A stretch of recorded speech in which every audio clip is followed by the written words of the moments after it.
Deux petits mots d'abord pour vous remercier d'être là. Pour vous dire que la journée a été exceptionnelle et que j'espère que la soirée va suivre. Nos invités sont des invités de marque. Et je vais laisser la parole à mon délégué général qui va vous les présenter.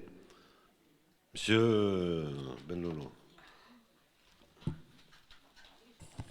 Bonsoir. Aujourd'hui, comme le président a dit, vraiment on a passé une très bonne journée. Mais là, ce soir, on a deux qui vont venir pour nous faire la conférence. Et... Ah, le bras. Oui, heureusement qu'il y a le docteur là. Alors, je présente un ami que j'ai eu l'occasion de travailler avec lui quand j'étais député à la Knesset. Et c'était dans les années entre 2002 et 2006. Et ouais, hier ça. Et une des choses que je peux dire sur ce journaliste, M. Amit Segal, c'est que c'est un journaliste spécial. Il a toujours des informations avant tout le monde. Comment il arrive? On va demander la question.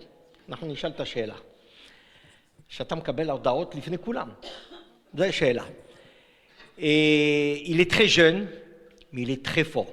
Et c'était vraiment un journaliste qu'il a la chaîne 12. 12. Et aussi, il met des articles sur le journal, un des journaux qui s'appelle Yediot Achronot. Alors, monsieur Amit Segal, bevakasha Adoni. Toda rabba. אז ערב טוב, אני קודם כל רוצה להתנצל שהצרפתית שלי לא מאוד טובה. Mon français n'est pas tellement bon. Et en fait, les deux seules phrases que je connais en français, c'est partir, c'est un peu mourir. Partir, c'est mourir un peu. La clé de la chambre 4, oui. Pardonnez-moi donc. C'est un plaisir pour moi. L'ancien député Ben Lolo, j'ai fait sa connaissance pour la première fois il y a une vingtaine d'années lorsqu'il était membre de la député de la Knesset. 22 ans déjà. Et ces jours-là, il y eut un des votes les plus dramatiques dont je me souviens de la Knesset. Si fallait-il abandonner la bande de Gaza, s'en désengager ou non? Évacuer toutes les implantations juives, y compris les tombes des cimetières, arracher les plantations, etc. Il avait voté contre, malgré toutes les pressions, je m'en souviens d'ailleurs. On lui a proposé le rôle d'un ministre adjoint, mais il a quand même voté contre. Et je crois qu'aujourd'hui, la plupart du public partage la même opinion. Mais avant d'entrer dans le vif de la politique et de ce qui va se passer avec la guerre, je voudrais vous expliquer quelque chose concernant la psychologie des Israéliens. Écoutez, nous nous trouvons maintenant à Tel Aviv. Est-ce que vous avez pu visiter Kfar Aza demain? Vous y allez demain? Bien. En Ukraine, si l'on habite à Kiev, à Kiev, et on veut arriver au front, il faut probablement voyager une dizaine d'heures, une douzaine d'heures. En Israël, pour arriver de Tel Aviv au front, 55 minutes, c'est ce que j'ai mis la semaine dernière. Et là aussi parce qu'il y a eu des embouteillages à Tel Aviv. Donc c'est très proche. C'est un tout petit pays. C'est tout petit chez nous. Et il m'est arrivé que lorsqu'il y a eu une alarme à Netanya, il y a eu une alarme double, une sirène double à cause des missiles du Hezbollah du Nord et du Hamas du Sud. Mais je voudrais vous dire de façon solennelle que nous, jusqu'à la guerre, maintenant, nous sommes convaincus que la bande de Gaza est beaucoup plus éloigné que vous êtes éloigné de Londres ou de Kiev ou de la Finlande. Je me souviens que lorsque j'ai habité à Londres, j'ai habité à 5 minutes de l'Eurostar. Et je me souviens de ce sentiment que les Israéliens ne comprennent pas. Qu'on peut prendre un moyen de transport, bus, train, voiture, après très peu de temps, être dans un autre pays et personne ne vous arrête à la frontière. Nous sommes un État, nous ne sommes pas une île, mais nous nous sommes toujours ressentis comme une île isolée parce qu'il y avait la guerre avec la Jordanie, il y avait la guerre avec l'Égypte. Nous avons la paix avec l'Égypte, mais on ne peut quand même pas aller de Jérusalem à Amman en une demi-heure, ce n'est pas exactement une paix chaleureuse comme entre la Grande-Bretagne et la France. Après la guerre des 6 jours, un grand nombre d'Israéliens que vous connaissez aujourd'hui, y compris moi-même, faisaient leurs achats à Gaza. Moi, ma première bicyclette, on me l'a achetée dans la grande place de Gaza, la place Palestine. Mon père avait un compte en banque à Gaza, les frontières étaient ouvertes et c'était meilleur marché. C'était pas toujours très agréable. Déjà dans les années 70, il y a une chanson d'Arik Einstein que vous connaissez peut-être, qu'il n'y ait pas de grenade qui explose d'un coup et qui nous tue. Mais il y a eu un processus très prolongé par lequel Gaza est devenu de plus en plus extrême. Et l'État d'Israël, au lieu de combattre ce phénomène, a dit, bon, euh, nous allons prendre la retraite et essayons d'oublier qu'il y a un tel lieu appelé Gaza. Je voudrais vous rappeler qu'en 1993, dans les accords d'Oslo, les Israéliens disent, épousons les Palestiniens, un nouveau Moyen-Orient, des frontières ouvertes contre la France et la Belgique, commerce libre. Moi, j'arrive en tant que journaliste. J'ai accompagné les présidents Clinton et Pérez en une visite dans le conseil législatif palestinien. Oui, il y a eu pas mal de personnel de sécurité, mais ça n'a semblé bizarre à personne.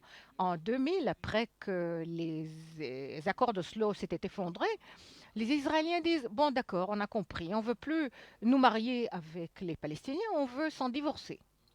C'est-à-dire, nous allons maintenant, nous ne voulons pas être avec eux. Nous allons construire un mur, une muraille qui va en dessous terre et nous allons oublier que les Palestiniens existent. C'est ce qui a été fait d'ailleurs. Et Israël, graduellement, a construit en face de Gaza l'obstacle le plus difficile du monde, plus encore qu'à la frontière entre la Corée du Nord et la Corée du Sud. Une muraille qui est vraiment technologiquement euh, fantastique. D'ailleurs, ça a été une histoire de réussite puisqu'il n'y a pas eu de tunnel creusé sous ce mur. Mais toutes sortes de technologies. Mais Israël s'est convaincu qu'il n'y aurait pas un pays ennemi derrière cette muraille. Gaza s'était détaché, flotte sur la mer, simplement disparu. Une des expériences les plus extraordinaires que me racontent des amis qui vivaient près de Gaza, c'est que tout ce qu'ils ont pensé de Gaza est différent de ce que de la réalité. On nous disait qu'il n'y a pas d'électricité, presque toutes les maisons ont l'électricité. Et on parlait de réfugiés. Moi, j'ai visité une maison à Khan Younes, 3 étages, 2 jacuzzi. On nous a parlé d'aide humanitaire requise. Il y a eu des cafés. Bon, maintenant, les cafés n'existent plus après les bombardements, mais des hôtels, des cafés, des restaurants, tout. Des jeeps de prestigieux. Mais peut-être qu'à Tel Aviv et Jérusalem, tout le monde ne les a pas non plus. Comment est-il possible que nous n'avons pas compris ce qui se faisait sous notre nez, y compris la haine qui croissait. Et lorsque les Gazaouis arrivent à un kibbutz qui est éloigné comme d'ici à l'hôtel proche, à l'hôtel voisin, ils disent qu'il ne s'agit pas d'un kibbutz, il s'agit d'une implantation. Mais c'est comme Robuchon et Le Pen, Mélenchon, pardon. Mélenchon et Le Pen. C'est vraiment l'extrême droite et l'extrême gauche. Mais pour eux, ils haïssent les juifs d'une telle façon que cela n'a aucune signification pour eux. Et pourquoi est-ce que cela est arrivé? À cause de nous, nous sommes convaincus que nous sommes beaucoup plus proches de Paris et de New York que de Khan Younes et de Gaza. Et nous nous sommes dit d'oublier ce problème. Mais ce problème ne nous a pas oubliés, nous. Je voudrais vous parler un peu de la carte politique en Israël. En France, lorsque la gauche et la droite se bagarrent, de quoi s'agit-il? De l'immigration, de l'économie, surtout de choses d'argent, de finances. En Israël, lorsqu'on parle de politique et de gauche et de droite, je ne sais pas si vous le savez, mais les partis les plus socialistes d'Israël sont les partis de la droite. Et un des partis les plus capitalistes d'Israël est considéré comme un parti de gauche. Parce qu'en Israël, on ne s'est jamais battu sur l'argent, on s'est toujours battu pour la sécurité, la défense. Depuis la guerre des 6 jours, les Israéliens se demandent une question, se posent une question. Est-ce que cela va étayer, va renforcer la sécurité ou lui causer des dégâts? La droite dit qu'il est préférable de garder les territoires. La gauche dit non, la démographie est préférable. Avec des millions de Palestiniens, on ne pourra pas sauvegarder l'État juif. La crainte existentielle, c'est quelque chose qui accompagne l'État d'Israël depuis toujours. Vous savez que la plus grande partie des hommes politiques proviennent de l'armée, des ex-généraux. Un Israélien moyen, ou l'économie israélienne, 1,3% est jeté à la poubelle parce que ce sont des aliments que les gens ont achetés par crainte et pour finir ne les ont pas utilisés. Lorsque le Français va au supermarché, il achète des produits pour le dîner de ce même soir. L'Israélien achète toujours 2,5 fois de plus parce qu'il craint toujours au fin fond de son cœur que peut-être le lendemain il n'y aura pas d'eau courante. Alors il achète encore 6 bouteilles ou 12 bouteilles à cause de la Shoah, à cause des guerres, à cause de cette crainte existentielle. Et c'est là donc le grand débat israélien depuis des années. Maintenant, généralement parlant, de 67, la guerre des 6 jours, jusqu'à 87, première génération, la plupart d'Israël est dans la droite. Il ne faut pas renoncer. En 1987 commence l'intifada, les pierres, les cocktails Molotov, on ne va plus à Gaza pour y acheter des bicyclettes. Et alors arrive aussi la guerre du Golfe, avec les missiles en provenance d'Irak. Et les gens commencent à se dire, si le territoire est important, est-ce que je dois maintenant conquérir les territoires jusqu'à l'Irak pour garantir ma sécurité? Peut-être dans l'ère des missiles, les territoires ne sont plus tellement importants. Peut-être vaut-il mieux avoir des accords de paix. Donc le public tend plutôt vers la gauche et soutient les accords d'Oslo, l'institution d'une autorité palestinienne. Et tout cela s'est terminé environ à l'an 2000. La deuxième intifada, 1200 Israéliens ont été tués pendant 5 ans. Ceci nous a semblé vraiment insupportable, alors que maintenant, ce même nombre de personnes a été tué en 12 heures seulement lors du massacre du 7 octobre. Mais les Israéliens disent, bon, on va essayer, bon, ce bidirectionnel n'a pas marché. Essayons l'unidirectionnel, quittons la bande de Gaza, quittons le sud du Liban, tous ces endroits qui nous ont coûté tant de sang. Construisons un mur, on aura la légitimation internationale et continuons. Je ne veux pas entrer d'un côté ou d'un autre, mais je peux vous dire que la majorité du public aujourd'hui du public israélien pense que ceci a échoué. Aujourd'hui, presque tous soutiennent le fait que des forces militaires, non pas des implantations, mais que l'armée d'Israël se trouve partout entre le Jourdain et la mer. Parce que sinon, laisser la sécurité dans les mains des Américains ou une force internationale ou les Palestiniens ou des murs plus technologies diverses, ça ne marche plus. C'est là la situation présente. Alors, regardez l'absurde politique de l'État d'Israël. L'absurde est telle.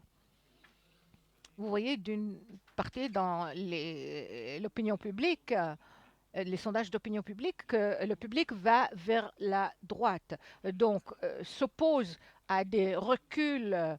Hier, il y a eu une conférence concernant le renouvellement des implantations dans la bande de Gaza. Il y a eu une très grande foule.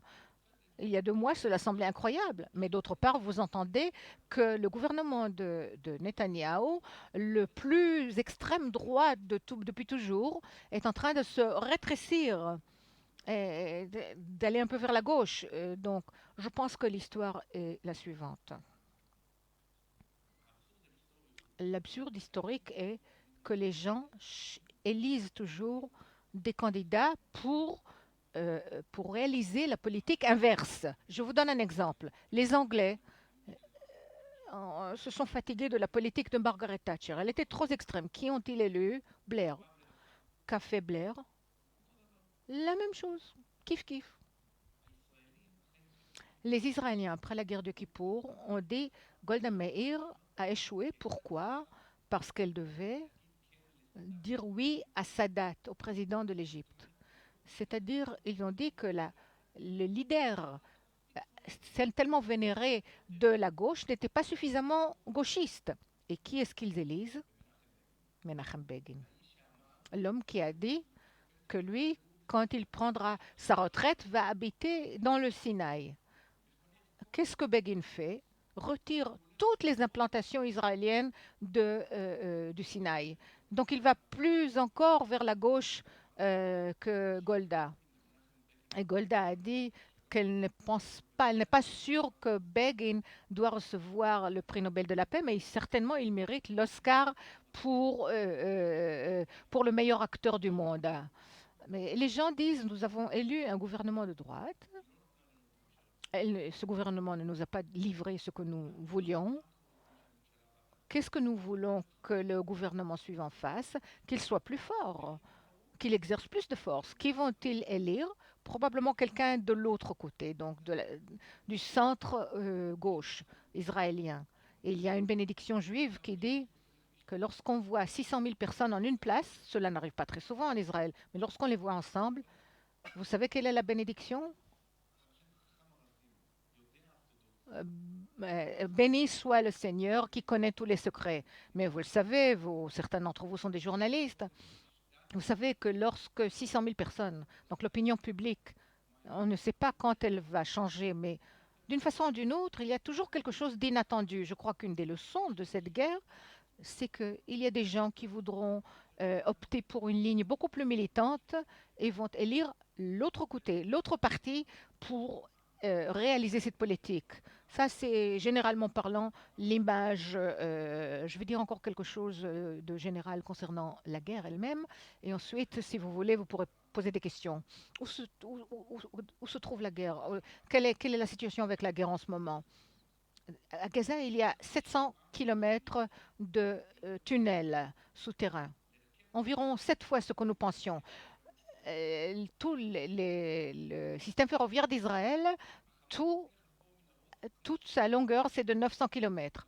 Donc, le Hamas a réussi à creuser des tunnels d'une distance supérieure à tous les rails du système ferroviaire d'Israël. C'est un cauchemar.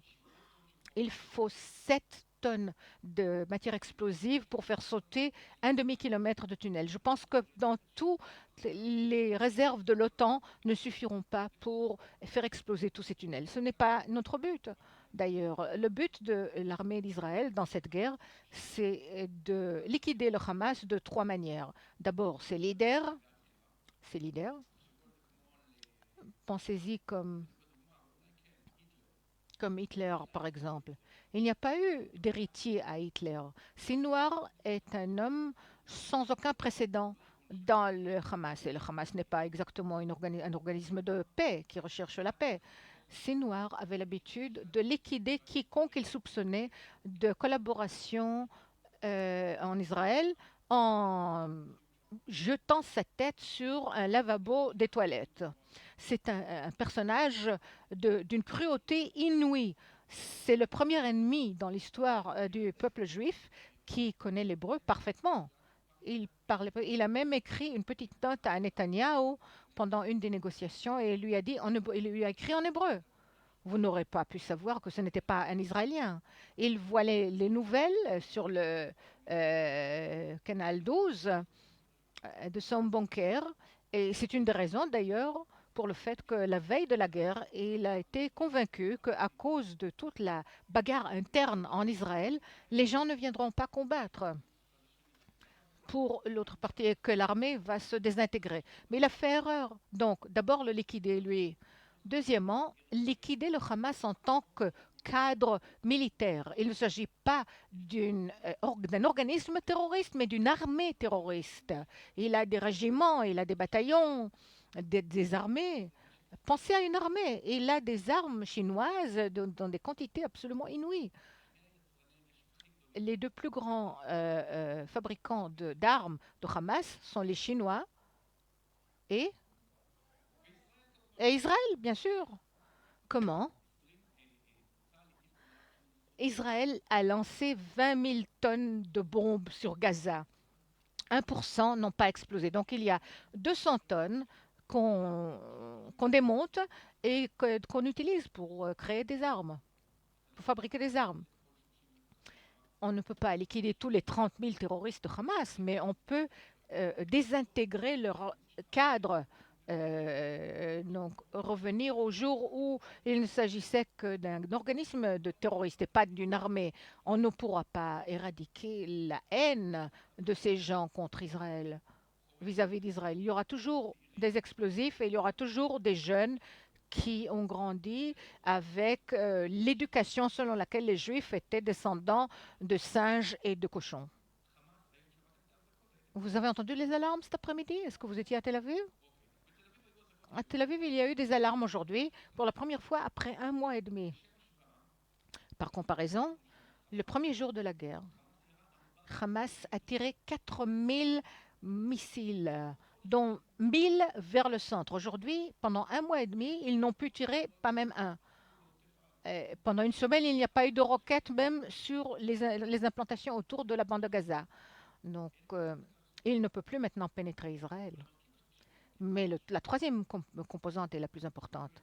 Et c'est en fait le jour d'après. Donc, on a désintégré le Hamas, on leur a enlevé les armes, on a détruit les fabriques d'armes, on a ramené les otages pour tant que possible. Comment peut-on permettre à 2 millions de personnes de revenir et de reconstruire un tel monstre? Donc les Israéliens doivent comprendre qu'ils ont fait une erreur très grave pendant des années. Ils ont dit ou bien nous allons vaincre notre ennemi, ou bien nous allons faire la paix avec ses leaders. Israël a signé la paix avec l'Égypte, avec la Jordanie. Il y a eu des cérémonies extraordinaires. Il y a eu un prix Nobel de la paix. Mais l'Égyptien et le Jordanien grandissent dans leur système d'éducation avec Mein Kampf d'Hitler, avec les protocoles des vieux de Sion, des histoires d'héroïsme de terroristes qui ont tué des petites filles. Alors, on peut penser qu'il n'y a pas de choix, mais moi je voudrais vous dire qu'il y a le choix. Il y a 3 ou 4 ans, l'État d'Israël a signé un accord de paix avec les Émirats. Il n'y a pas de paix plus chaleureuse. Dans les Émirats, les Israéliens font des affaires, ne rencontrent aucun antisémitisme.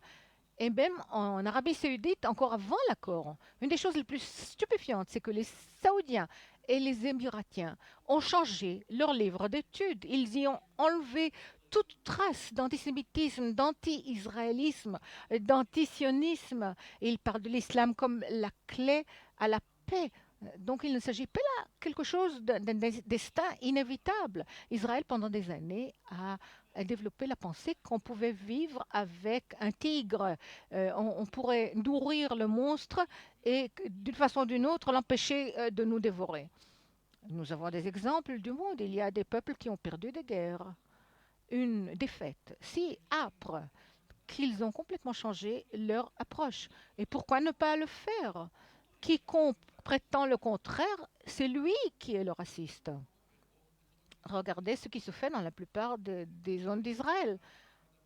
Ahmoud Abou Latif, un soldat de Tsahal, de famille bédouine, qui a été tué en protégeant l'État d'Israël. Les 42 Arabes israéliens assassinés par Hamas lors du massacre du 7 octobre. En bref, je ne suis pas sûre que cela aura lieu demain matin, mais je suis sûre de 2 choses. L'une, c'est que le Hamas peut être vaincu, et non pas dans une centaine d'années, mais encore en 2024, vous pourrez voir un changement très prononcé. Et deuxièmement, que cette victoire ne va mener à rien si nous n'allons pas changer notre optique à nous. Concernant les otages, oui. L'histoire des otages est l'histoire la plus complexe qu'il y ait. Jamais dans l'histoire du monde moderne il y a eu une telle chose. Dans le passé, on enlevait des gens. Lorsque les Romains ont détruit Jérusalem. Ils ont pris 70 000 d'otages en tant qu'esclaves, prostituées, etc. Et ils disparaissaient.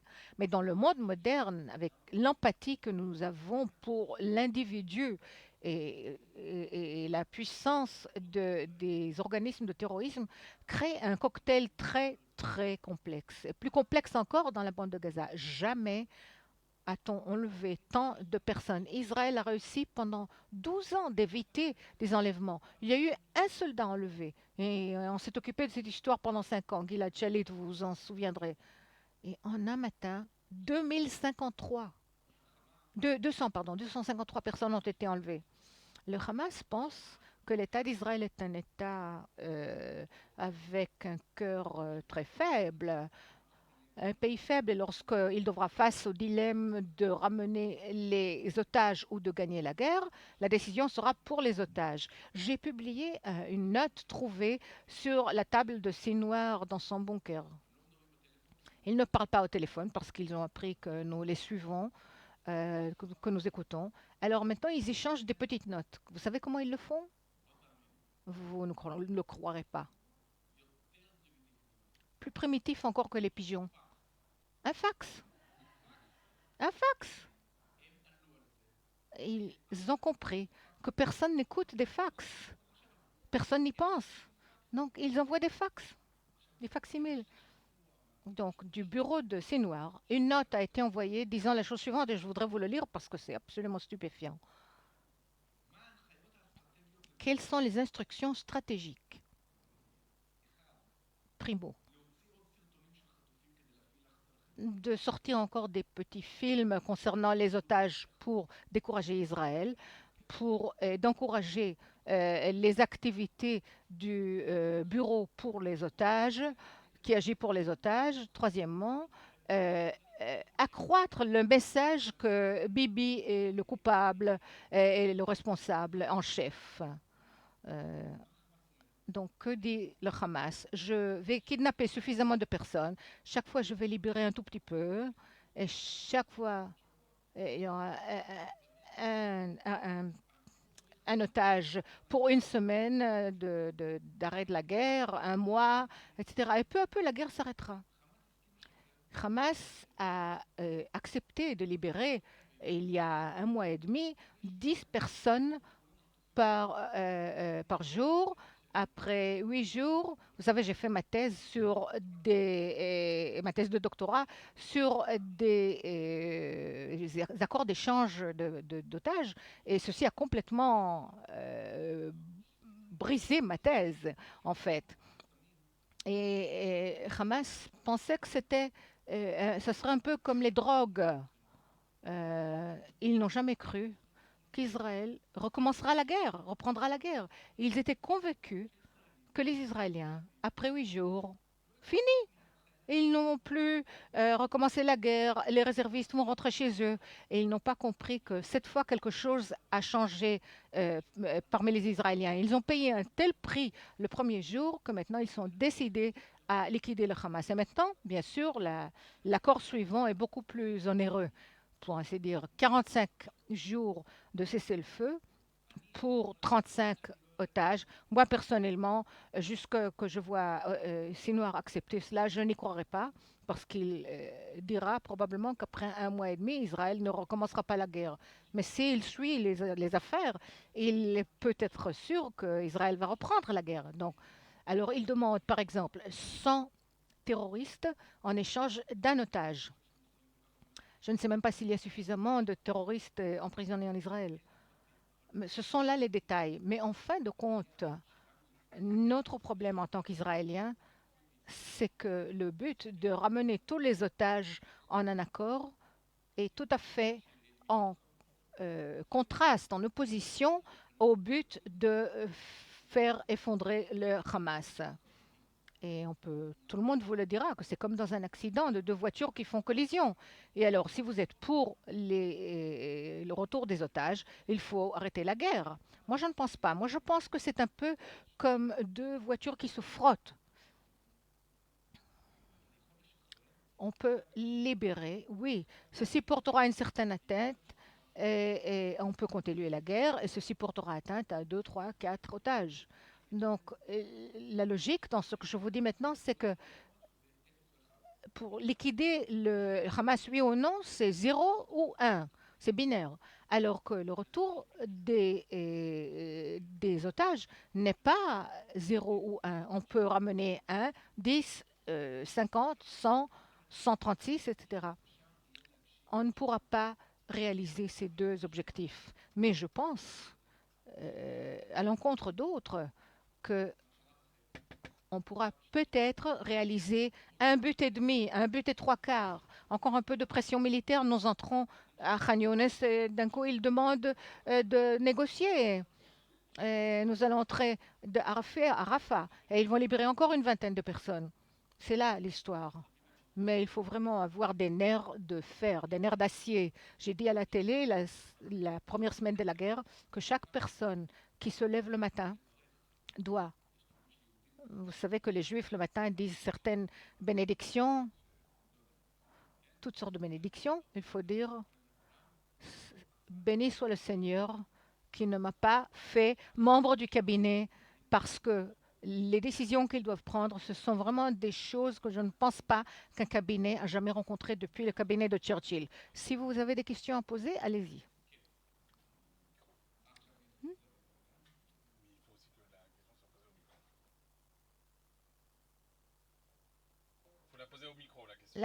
צריך לשאול להציג את השאלה למיקרופון, אחרת המתורגמנים לא שומעים. מיקרופון, בבקשה, אנחנו לא שומעים בלי זה. כן.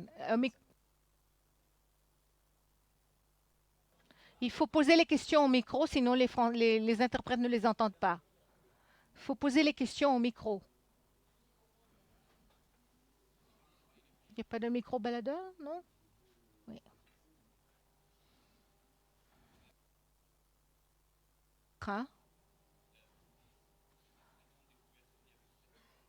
שהישראלים גילו שיש פי 7 מנהרות ממה שהם חשבו. האם ויתרנו על מידע רלוונטי? האם כל אותם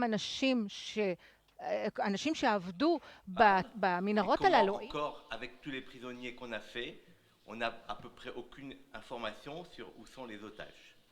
אתה הבנת? קיבלת.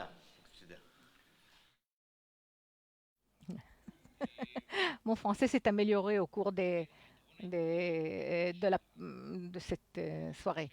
Le grand avantage de la présence sur le terrain, vous savez que l'armée, au cours des dernières années, c'est aussi un processus social, non seulement militaire. L'armée s'est appuyée beaucoup plus sur la technologie plutôt que sur des personnes. Je voudrais expliquer. Au cours des dernières années, ils ont commencé à appeler les gens des forces cybernétiques des combattants. Bien sûr, ils ne combattent pas sur le champ de bataille, ils combattent au centre d'Israël. Mais c'était là le concept. Donc la guerre d'aujourd'hui, la guerre contemporaine est une guerre cybernétique. Donc on peut obtenir tout ce qu'on veut. Il ne faut pas rencontrer quelqu'un dans un coin sombre, essayer de faire du chantage. Donc on peut construire une grande muraille. On n'a plus besoin de soldats. Je ne sais pas si vous l'avez vu, vous le verrez peut-être demain.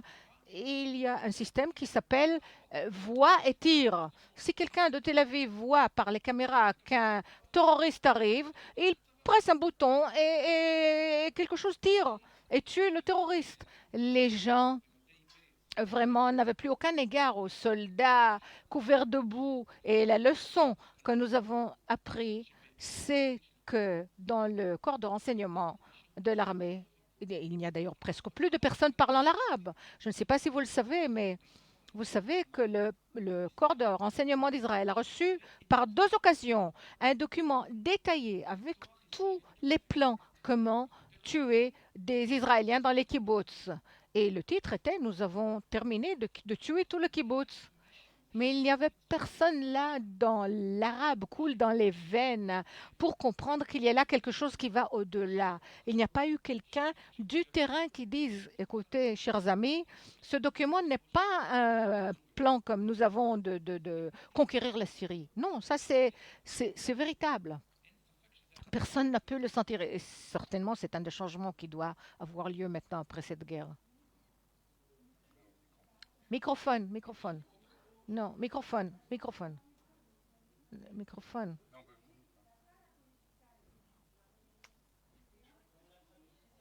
Pour la traduction, il faut parler au micro pour la traduction.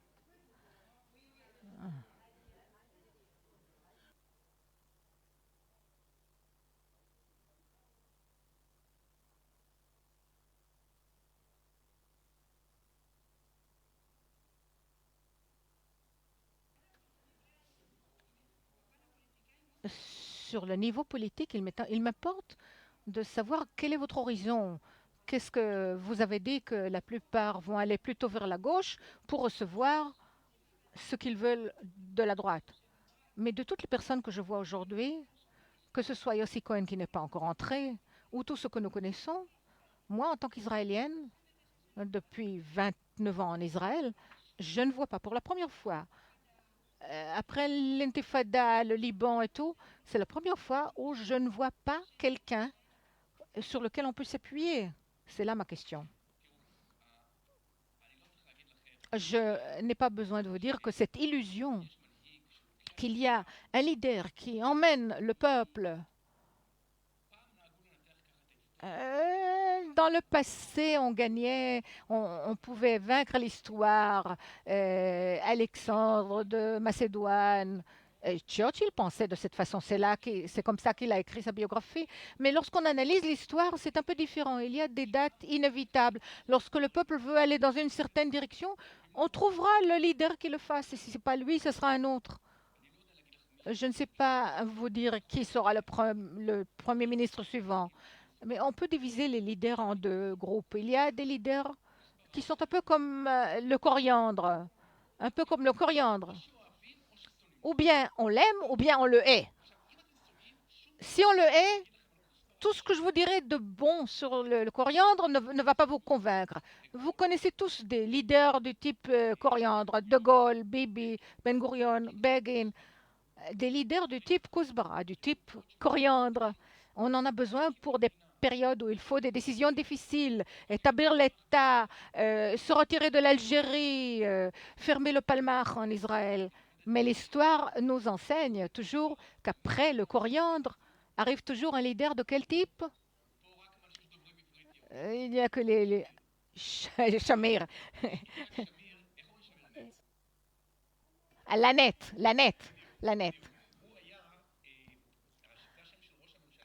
C'était le nom du Premier ministre qui a remplacé Begin. Begin, lorsqu'il parlait, il y avait 50 000 personnes qui arrivaient et c'était le silence de mort. Shamir n'a pas parlé au téléphone jusqu'à sa mort parce qu'il avait encore peur que les Anglais le suivent. Il n'était pas tellement charismatique, mais il a établi un gouvernement d'unité nationale. Après Ben Gurion, qui était le leader d'Israël, arriva Levi Eshkol, qui avait des pantalons qui arrivaient jusque-là. Mais lui aussi a établi un gouvernement d'unité nationale. Il n'était pas charismatique. Il est un peu gris. Mais c'est là le type de leadership qui va arriver. Donc, lorsqu'on attend un personnage un peu comme un acteur de cinéma, je ne suis pas sûre que c'est le type de leader que vous pourrez voir dans l'avenir proche. Benny Gantz, la moitié du Likoud, ne nous manque pas des leaders du type gris. Amit, je vais vous poser une question difficile. Mais c'est une question qu'on me pose. Nous nous connaissons depuis un bon nombre d'années et tous me posent la même question. Qu'est-ce qui est arrivé le 7 octobre? Qu'est-ce qui est arrivé? Nous ne savions pas, nous savions. Tout le monde demande qu'est-ce qui est arrivé au peuple d'Israël, à l'armée israélienne le 7 octobre. Ce n'est pas seulement l'armée, c'est l'État. C'est un échec trop grand pour n'appartenir qu'à une personne. C'est un échec tripartite. Politique, et militaire et civil. Le politique, l'échec fut la pensée qu'on pouvait élever un tigre dans sa cour et au lieu de l'envoyer ailleurs, le nourrir, le caresser et oublier qu'il aime dévorer des gens ou construire une muraille suffisamment haute. Mais si le tigre est affamé parce que c'est comme ça qu'il est né, on oublie de fermer la porte de la cage. C'est là l'échec. Et Netanyahou est le responsable numéro un. Mais ceux qui l'ont remplacé, Ben était lapide aussi. Il s'enorgueillait d'avoir permis l'entrée de plus de travailleurs gazaouis ou palestiniens en Israël. Ça, c'est un échec. Le deuxième échec est un échec du renseignement. J'en ai déjà parlé tout à l'heure. On ne peut pas, pendant une longueur de temps, essayer de deviner ce que pense l'ennemi lorsque on ne se trouve pas sur le terrain. Et lorsqu'on a oublié les règles de base de l'armée, d'agents, d'espions, etc. Et le troisième échec est vraiment le plus révoltant. Je voudrais expliquer quelque chose. Ceci nous a rappelé la guerre du Kippour. 50 ans et un jour après la guerre du Kippour. Dans la guerre du Kippour, les gens voient les Égyptiens s'entraider. Et les généraux, derrière eux, leur disent « Bon, d'accord. » Mais eux, je peux les comprendre. Savez-vous pourquoi? Parce que pour arrêter les Égyptiens et les Syriens, il fallait mobiliser toute l'armée d'Israël. Et c'est arrivé déjà 2 ans cette année-là, en mars et en mai. Alors, regardez ce qui se passe. Lorsqu'on mobilise toute l'armée, l'économie s'effondre. Il y avait donc ce concept qu'on ne peut pas, chaque fois qu'ils s'entraînent, mobiliser toute l'armée parce que sinon, ils vont obtenir l'effondrement de l'État par des moyens économiques. Donc, ils ont pris un risque calculé. Ça, je peux le comprendre. C'est pourquoi l'échec du 7 octobre était 100 fois plus grave. Que fallait-il pour les arrêter? Réveiller tout le monde 1 heure avant, amener 8 hélicoptères au lieu de 2, 2 escadrilles encore 8 chars armés. S'il y a un doute, il n'y a pas de doute. Encore une conclusion. Nous pensions que nous avions 2 murailles de protection. D'abord, celle des renseignements, qui nous donnera le renseignement. Ils vont venir à 6 heures, mais même si ça ne marche pas, l'armée va les arrêter. Nous n'avons pas eu ces 2 murailles. Nous n'avions qu'une, parce que les préparatifs militaires s'appuyaient sur les évaluations des renseignements. Vous comprenez la folie? Si mon évaluation des renseignements, c'est qu'il ne faut rien faire de spécial, et tous en pyjama, et il est sur le site web de Tzahal, il est écrit nous sommes en congé de fête. Vous comprenez combien c'est stupide? Si on craint un tsunami, on fait donc une alarme de tsunami, mais on n'attend pas de frayer toutes les routes, et on le fait toujours. S'il y a un tsunami, tu vas là. Mais ceci n'existait pas à la frontière du Sud. C'est vraiment une frustration absolument extraordinaire. Dans chaque kibbutz ou moshav, où il y avait 5 personnes qui pouvaient prendre une arme et tirer, il y a eu beaucoup moins de victimes. Lorsqu'ils sont 100, font face à 0, c'est là la tragédie. La tragédie terrible.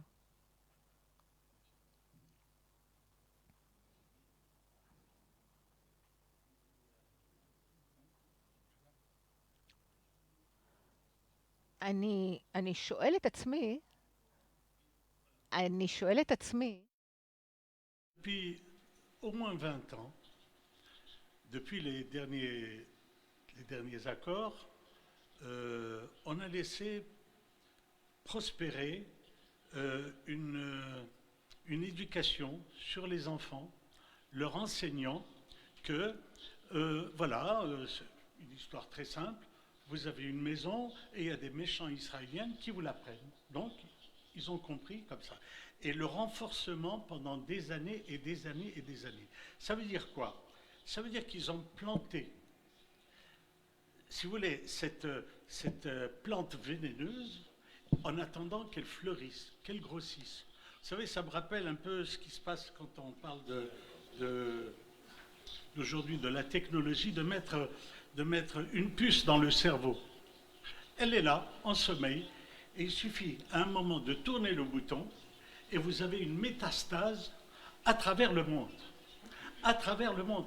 Et ce qui est dangereux aujourd'hui, c'est que nous n'avons pas un ennemi. Nous avons des ennemis qui sont disséminés, qui n'ont pas... C'est comme ça qu'on voit même en France, en Europe, partout, des attentats, des gens qui prennent simplement, qui ne sont pas téléguidés par une organisation, eux-mêmes font partie, ils sont métastasés et ils font leur justice eux-mêmes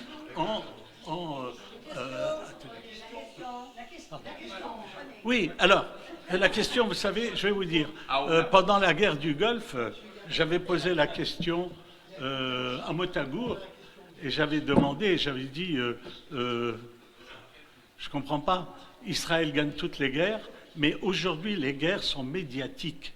Ne peut-on pas organiser une stratégie médiatique? Moi, je pensais à la presse. Et la question, comment se fait-il qu'Israël n'a pas pu voir venir ce danger qui est plus important que tout le reste? Voilà, merci.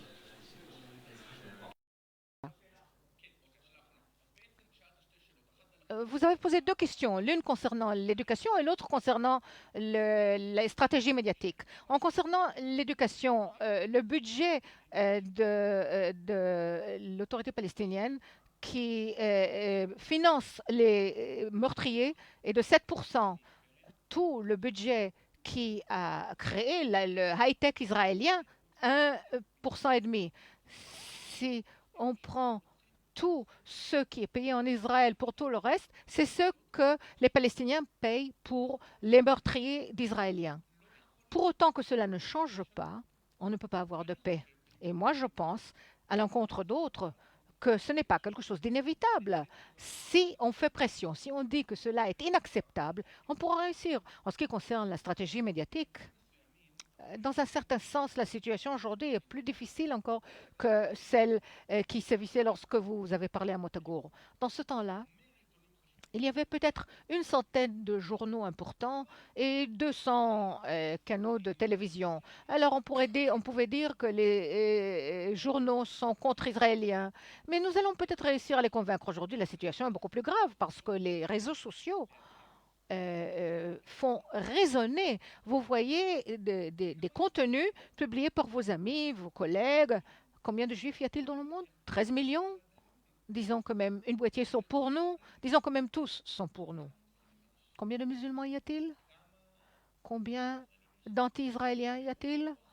Donc déjà, la puissance de feu est énorme. Aujourd'hui, j'ai participé à un meeting où on a dit que si on veut réussir dans les réseaux sociaux, il faut accorder des budgets exorbitants. C'est quelque chose qu'un petit pays comme Israël représente un challenge économique très très grand.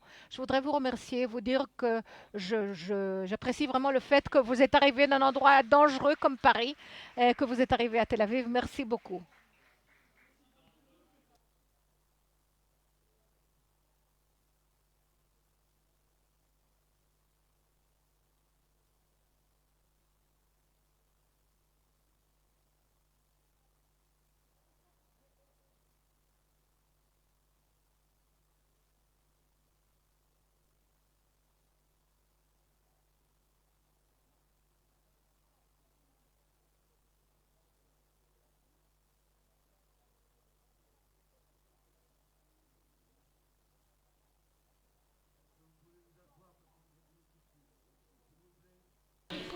S'il vous plaît, Lolo,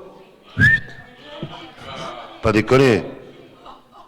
Non, non, si elle donne un mauvais exemple, c'est pas la peine. On va continuer parce qu'on a quand même des invités. Ils sont venus de loin.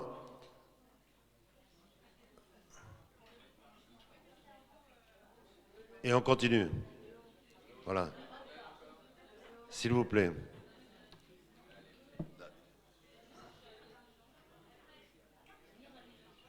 Si on peut démarrer, si vous voulez bien vous asseoir, je vais demander à notre prochain invité d'être présenté. Amnon, tu fais la présentation? Voilà.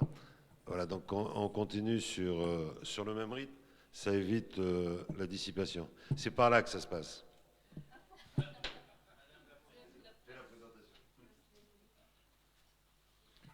Oui, bonsoir. Pour ceux qui me connaissent, on s'est vu il y a 1 mois et demi, je pense, ici à Tel Aviv, avec la conférence en fin octobre, début novembre. Je m'appelle Amnon, j'étais ancien directeur du Keren Kayemet en France, un très grand ami du Keren Kayemet. Et on m'a demandé d'aider un peu pour les intervenants. De toute façon, ce soir, j'ai le plaisir d'inviter ou d'avoir avec nous Amir Avivi, qui est le fondateur et le président du IDSF. C'est un très très grand mouvement aujourd'hui en Israël qui rejoint tous ceux qui sont ex-généraux, ex-capitaines, ex-brigadiers, etc. de l'armée israélienne en réserve.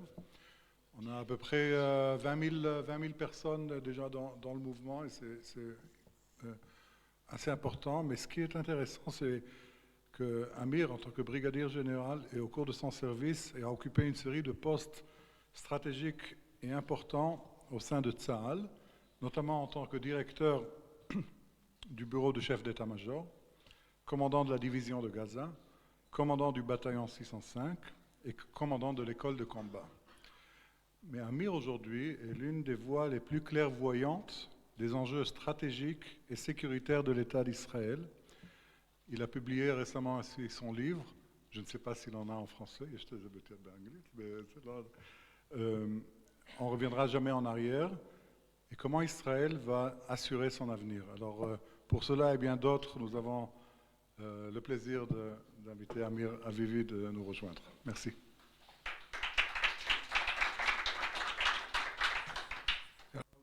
Bonsoir. תראו, אנחנו עברנו טרגדיה נוראית ב7 באוקטובר. אני חושב שאחד הדברים החשובים זה לנסות להבין איך הגענו לשם. כי אם נבין איך הגענו לשם, אז יכול להיות... Peut-être que si nous le comprenons, nous pourrons en tirer les leçons et savoir ce qu'il faut faire pour l'avenir.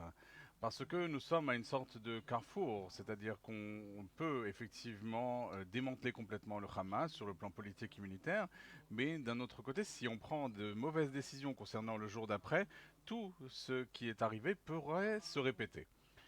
Au cours des 30 dernières années, nous avons fait un long voyage, un long parcours avec des décisions terribles qui ont été prises, avec une quantité incroyable de décisions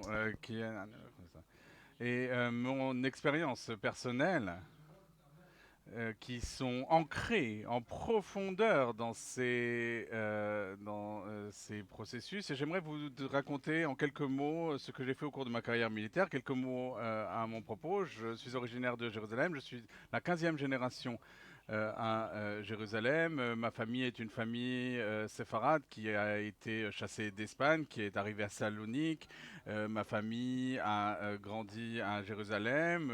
Au début, ils vivaient dans la vieille ville, puis ensuite ils sont dispersés dans la ville au fur et à mesure que la famille s'est élargie. Mon père était diplomate et donc dès le plus jeune âge, nous avons vécu à l'étranger. J'ai vécu en Italie pendant 5 ans, et au Côte d'Ivoire, c'est plusieurs années. J'ai fait un baccalauréat britannique à Rome. Et en 1987, j'ai fait mon service militaire dans le génie militaire, un corps d'armée que l'on voit beaucoup aujourd'hui avec les tunnels, les destructions de tunnels, les explosions et tout ce qu'on peut voir aujourd'hui dans la bande de Gaza. En 1996, j'étais déjà commandant adjoint d'une brigade, d'un bataillon au Liban. C'était après la signature des accords d'Oslo et j'aimerais vous dire ce qui s'est passé pour voir à quoi on doit faire attention à l'avenir.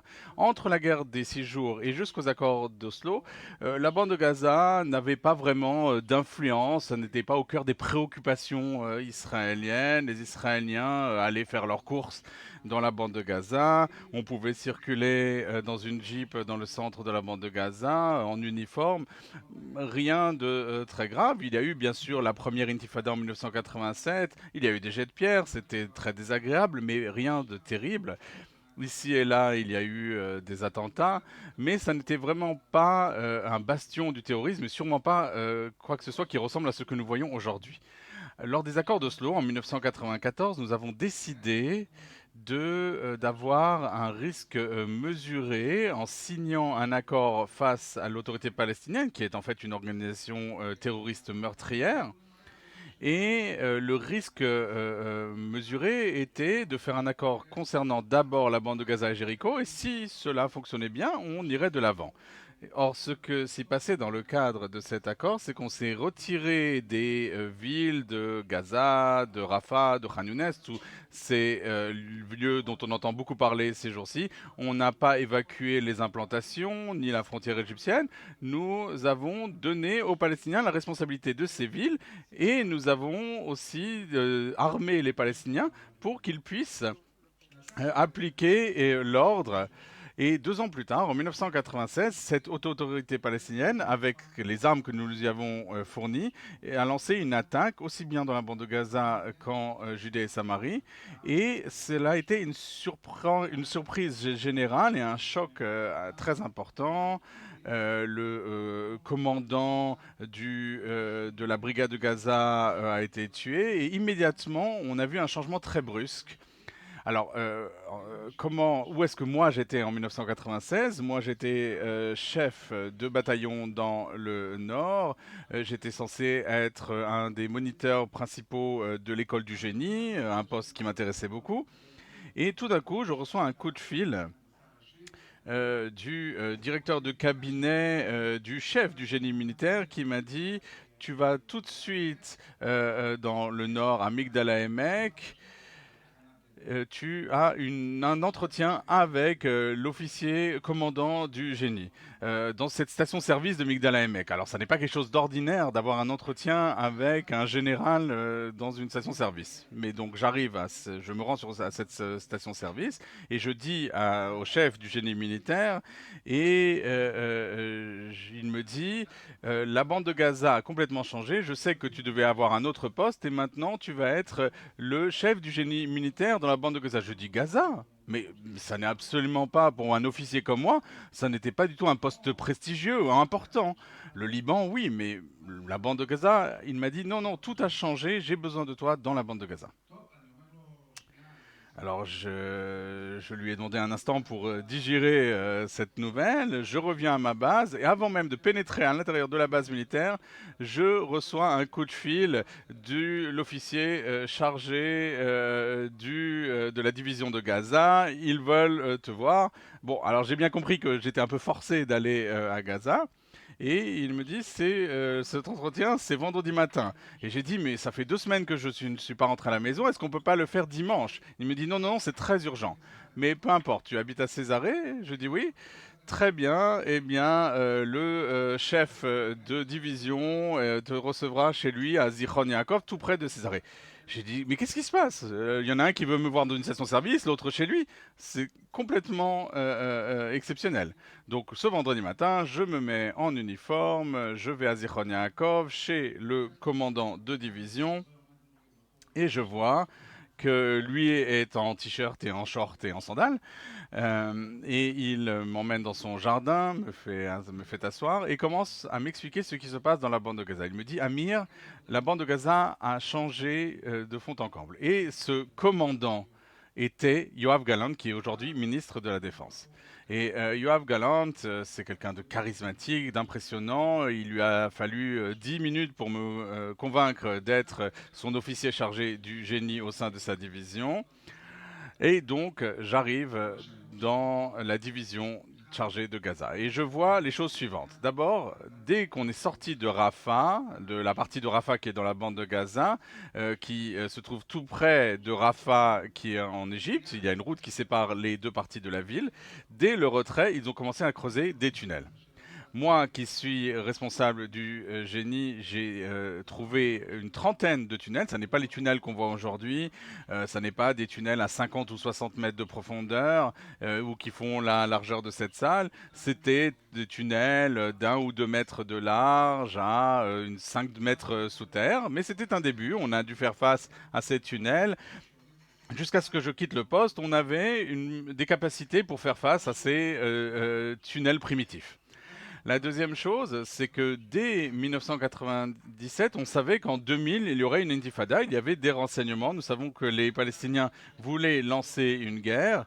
C'est-à-dire que 2 ans après avoir obtenu la responsabilité des villes palestiniennes, ils voulaient lancer une guerre. Et pendant 2 ans, j'ai obtenu un budget important pour préparer la division, pour construire des positions et des bases pour l'intifada qui s'est effectivement déclenchée en 2000.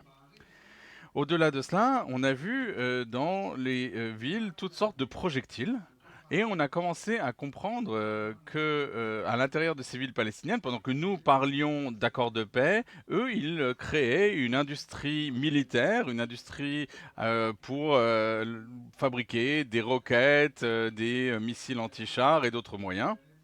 Et que la bande de Gaza, en 7 ans, passait de l'âge de pierre, dans tous les sens du terme, aux premières roquettes. Les premières roquettes sont tirées en 2001 en direction de Sderot, donc 4 ans avant le désengagement israélien de la bande de Gaza. En 2004-2005, la bande de Gaza, nous perdons le contrôle de la bande de Gaza complètement. Autrefois, comme je vous l'ai dit, on pouvait circuler en jeep dans le centre de Gaza. Eh bien, en 2004, on a déjà des drones, des chars pour faire face à un terrorisme d'une intensité inconnue, sans d'ailleurs avoir évacué les implantations, juste parce que nous n'étions pas présents dans les centres des villes palestiniennes. Et malgré cet échec colossal, on pouvait le constater dès 2004, l'État d'Israël fait exactement la même chose en Judée et Samarie. Israël s'est retiré des villes palestiniennes de Judée et Samarie, malgré l'échec de la bande de Gaza. Et ce qui n'est pas surprenant, les conséquences sont les mêmes. Il y a toute une industrie militaire qui se crée. Là-bas, c'était surtout des ceintures explosives qu'ils fabriquaient. Et en 2000 commence l'intifada avec plus de 1000 morts du côté israélien. Les terroristes se faisaient exploser en Israël jusqu'à ce que nous ne puissions plus le supporter et nous avons lancé en 2002 l'opération Rempart qui avait pour but de reprendre le contrôle des villes palestiniennes. J'étais commandant de bataillon pendant cette guerre. Ça a été les combats les plus difficiles que nous avions connus pour combattre ce terrorisme en Judée et Samarie.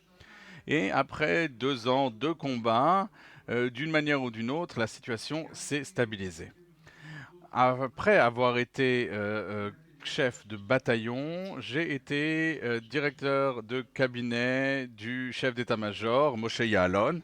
Et lorsque je suis entré en poste, nous étions après l'opération Rempart en Judée et Samarie. Il y avait encore des activités terroristes, mais la situation s'était stabilisée.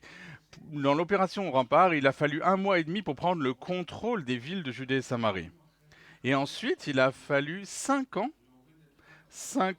pour faire baisser les activités terroristes à un niveau acceptable. 5 ans. Donc on peut imaginer ce qui va être nécessaire dans la bande de Gaza, même une fois qu'on aura démantelé le pouvoir du Hamas et qu'on aura démantelé ses bataillons, combien de temps il faudra pour démanteler toutes les infrastructures. Cela prendra des années. Il est possible qu'à cause de la puissance de feu qu'on a utilisée dans la bande de Gaza, il faudra moins de temps, mais j'en suis pas certain.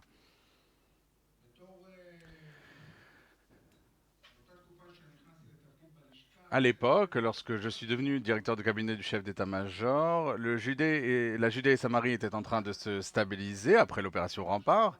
Et encore une fois, en 2004-2005, on a perdu complètement le contrôle de la bande de Gaza avec des attentats quotidiens. Et face à cette réalité, le chef d'état-major et moi-même, nous étions dans le bureau de l'état-major et la secrétaire vient nous voir et dit « Vous devez allumer vos télévisions, absolument ». Nous allumons la télévision et on entend le Premier ministre Arik Sharon dire « J'ai décidé de me retirer de la bande de Gaza, de nous déconnecter de la bande de Gaza ». de nous désengager. Le chef d'état-major est sous le choc. Personne ne lui a demandé, ne lui a posé la question. Un premier ministre israélien prend une décision stratégique de premier ordre, tout à fait illogique d'ailleurs, qui n'était absolument pas liée aux accords de paix, et quelque chose de complètement absurde, sans consulter l'armée, sans faire des évaluations. Et nous étions sous le choc, nous réunissons l'état-major, nous essayons de comprendre les conséquences d'une telle décision, et la semaine suivante, le gouvernement se réunit pour le cabinet restreint de sécurité. Alors j'ai siégé dans beaucoup de réunions du cabinet restreint de sécurité, mais je n'ai jamais vu une réunion de ce type. J'étais un relativement jeune officier, j'étais sur le côté de la salle, tous les gens importants étaient autour de la table avec le Premier ministre, et le Premier ministre Sharon, vous savez, il était assez imposant, charismatique, il frappe du poing sur la table et il dit « J'ai décidé de sortir de la bande de Gaza, quelle est votre évaluation ?» Et moi j'étais sur le côté et je dis « Nous à l'armée en général on évalue la situation et ensuite on prend des décisions. » Mais bon, c'était Arik Sharon. Et le chef d'état-major lui dit la chose suivante. « Monsieur le Premier ministre, écoutez, si vous sortez de cette manière de la bande de Gaza, en un an, la bande de Gaza devient le Hamastan et le djihadistan et le Hezbollistan. Le Premier ministre écoute et Avi Dirter, qui était chef du Shabak, il lui demande quelle est votre estimation. Et Avi Dirter dit « Je pense exactement la même chose que le chef d'état-major. Si vous sortez de la bande de Gaza, il y aura une quantité infinie d'armements, de connaissances qui rentreront par l'Égypte et nous allons complètement perdre le contrôle de la bande de Gaza. » Sharon entend cela, et bien que le chef d'état-major et le chef du Shabak disent que c'est une catastrophe, il décide malgré tout de mettre en œuvre le désengagement de la bande de Gaza. Nous revenons à l'état-major, c'est une démocratie, voilà, on ne peut rien y faire. Il y a eu un vote là-dessus à la Knesset et on a mis en œuvre le désengagement. Mais après 2 ou 3 mois, le Premier ministre décide de limoger le chef d'état-major, Bogi Ya'alon quitte son poste, moi je vais dans le corps des blindés et c'est Dan Khaloutz qui devient chef d'état-major. Et Khaloutz était déterminé à mettre en œuvre le désengagement. Et il y a quelque chose d'extraordinaire qui se passe à ce moment. Nous avons dit qu'il y aurait un Hamastan qui se créerait. Eh bien, 1 mois et demi après avoir quitté l'état-major, Khaloutz qui pousse pour mettre en œuvre le désengagement, tout d'un coup, l'armée israélienne dit il n'y aura pas de Hamastan, la bande de Gaza deviendra Singapour. La paix va éclater. Mais je dis, mais on sait que ça va être un Hamastan. Et non seulement cela, mais j'entends plein d'anciens généraux qui donnent des interviews dans les médias et qui parlent de Singapour, Singapour, Singapour. Et moi je dis, mais c'est incroyable, on sait que ça va être Hamastan. Pourquoi ils disent une telle chose? Et à ce moment-là, j'ai eu un sentiment de peur existentielle, une vraie peur existentielle. Je me suis dit, si c'est comme cela qu'on prend les décisions dans ce pays, et si on répète cela en Judée et Samarie, si à Dieu ne plaise, on prend une telle décision semblable en Judée et Samarie, l'État d'Israël sera anéanti. Si le Hamas a eu 17 ans pour construire tout ce qu'il a construit dans ce territoire de rien du tout, un territoire plat près de la mer, eh bien, rien que pour faire face à cela, nous avons toute l'armée en ce moment et vous voyez à quel point les combats sont difficiles. Donc imaginez s'ils avaient fait la même chose en Judée et Samarie. S'ils avaient fait la même chose en Judée et Samarie, nous n'aurions eu aucune chance de vaincre.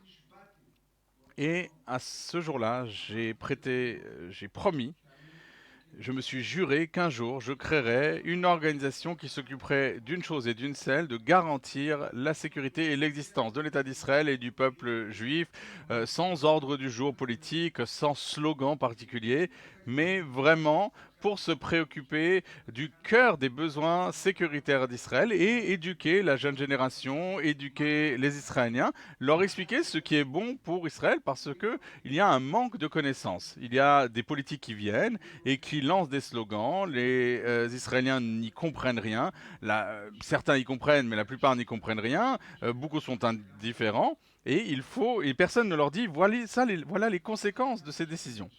Et donc j'ai fait une carrière de 30 ans au sein de l'armée, j'ai occupé de nombreux postes et une fois que j'ai quitté l'armée, j'ai commencé à donner des interviews sur la sécurité d'Israël. J'ai publié un livre il y a peu de temps à ce sujet et il y a 4 ans, lors de la fête de Tou Bishvat il y a 4 ans, j'ai décidé de créer une nouvelle organisation qui s'appelle en hébreu Habitronistim, qui s'appelle, ça veut dire les sécuritaires. En anglais, ça s'appelle IDSF. Ça ressemble un peu à IDF, qui sont les initiales en anglais de Tzahal.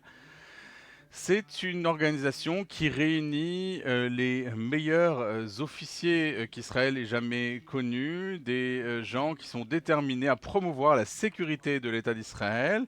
Et nous agissons sur 4 fronts pour expliquer ce qui est nécessaire. D'abord, nous sommes devenus un mouvement, ce qui n'est pas évident pour les officiers supérieurs. Vous savez, les officiers supérieurs aiment bien vieillir ensemble et perdre un peu le contact avec la réalité. Et nous avons compris que ce n'est pas comme ça qu'on peut éduquer le public, qu'il faut mettre en place un mouvement avec des étudiants, des lycéens, des jeunes officiers.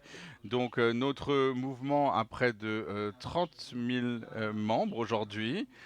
Ces dernières semaines, on a 1000 nouveaux adhérents par semaine. Parce que les gens comprennent que tout le monde doit participer à ce débat qui concerne l'existence même de notre pays et la défense de notre pays. Donc nous avons lancé ce mouvement. Le deuxième aspect, c'est l'éducation. Nous comprenons qu'il est très important de parler à la jeune génération. Donc nous envoyons des officiers dans les lycées, dans les écoles de préparation à l'armée. Nous avons des programmes qui sont approuvés par le ministère de la Défense, par l'armée. Nous faisons des conférences pour la jeune génération et nous essayons de recruter des jeunes, notamment sur les réseaux sociaux. Nous sommes présents notamment sur TikTok, sur Instagram, nous avons des YouTube Shorts, sur Telegram, Twitter, Facebook, etc. Je suis devenu une star de TikTok. Je fais des lives sur TikTok pour les jeunes pendant mes longs voyages. Et il est très intéressant de voir que non seulement ils ne regardent pas que des vidéos stupides, mais ils aiment bien aussi entendre des choses sérieuses de temps en temps. Ils posent beaucoup de questions, ils nous parlent de la guerre et ils posent des questions vraiment très importantes.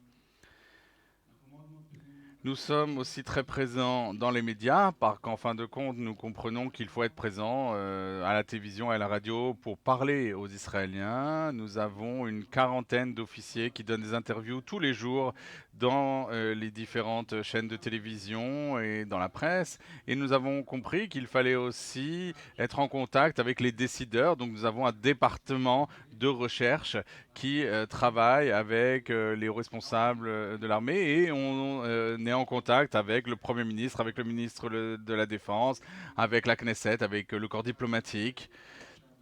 Il y a 2 mois, nous avons été dans les institutions européennes, on a rencontré des parlementaires et c'est là qu'est née la nécessité de faire passer une résolution, cette résolution qui a été adoptée par le Parlement européen, qui dit que les combats ne cesseront pas jusqu'à ce que le Hamas soit vaincu. Nous avons rédigé avec les parlementaires cette résolution qui a été adoptée il y a 2 semaines au Parlement européen. C'est un immense succès pour nous.